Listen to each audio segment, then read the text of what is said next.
Well, burnout and stress are terms that are being used a lot more frequently and often interchangeably, but there is a difference. Burnout prevention strategist and owner of Breakthrough Personal and Professional Development, Bonita Eby, joins us this morning. Good morning. Thanks for joining us. Good morning. Thank you for having me here today.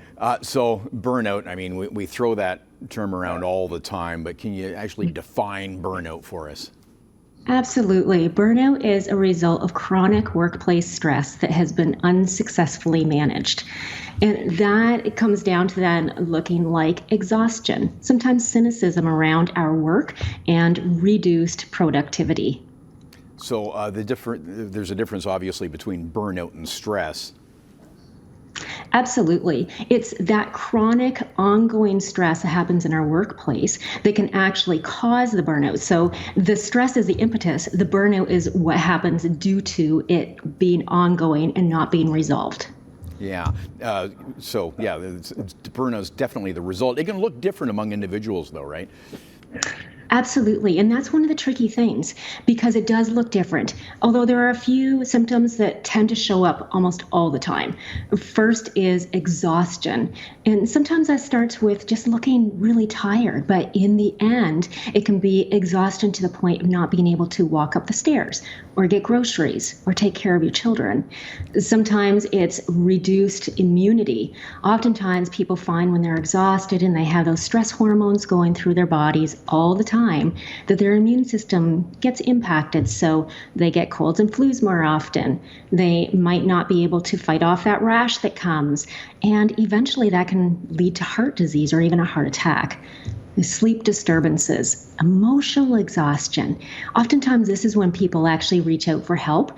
They find that their productivity is going down. They're not able to sleep well anymore. They're just not being able to handle things. But it's when they start to find that their relationships at home are beginning to suffer that they reach out for help.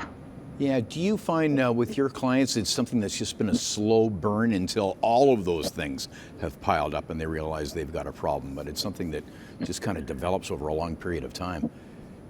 It does take a long time to develop. And in the beginning, it looks pretty insidious. And that's why I actually have a free burnout assessment that's available on my website at www.break-through.ca. So breakthrough with a dash.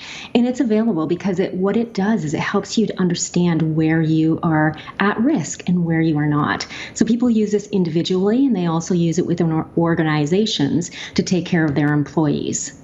Yeah, because prevention is so important here. And yeah, talking to your employer if you're getting these warning signs. Absolutely. And that's how a lot of people use the burnout assessment. It's kind of twofold. One way is that individuals will download it, they'll do the burnout assessment, and then they'll go and talk with their boss and say, hey, now I have something tangible in my hands to be able to express what I'm experiencing. What are some resources you have to help me? Or maybe it means going and talking with a counselor, talking with a close friend. And then the other way that it's used is entire organizations use the burnout assessment to use with their employees so that they can catch red flags early, provide resources, provide training, sometimes in workshops, sometimes individual coaching, and we get them through so that they can be productive people within that organization long term. And are you finding among employers and employees the climate is ripe for that, or is there a hesitancy to admit it? Oh, there's both.